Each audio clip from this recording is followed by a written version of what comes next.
আসসালামু আলাইকুম বন্ধুরা, সবাই কেমন আছেন? আজকে খুবই অল্প সময়ের মধ্যে কিভাবে সবজি নুডলস রান্না করা যায় সেই রেসিপিটি আপনাদের সামনে তুলে ধরেছি। তাই প্রথমে আমি ফুটন্ত গরম পানিতে 1 প্যাকেট কোকোলা চিকেন নুডলস সিদ্ধ করতে দিয়েছি।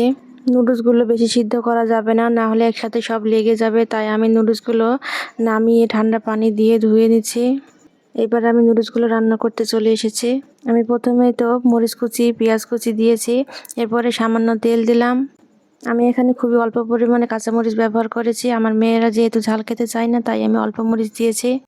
পেঁয়াজ মরিচ আমার ভালো করে ভেজে নেওয়া হয়ে গেছে। এবার আমি দিয়ে দিব অল্প পরিমাণে মটরশুঁটি এবং গাজর কুচি। মটরশুঁটি, গাজর, পেঁয়াজ কুচি সব একসাথে আমি ভালো করে নেড়ে ভেজে নিলাম। ভাজা সবজিটুকু একদিকে রেখে আমি এখানে একটা ডিম ভেঙে দিলাম এবং দিয়ে দিলাম নুডলসের মশলা।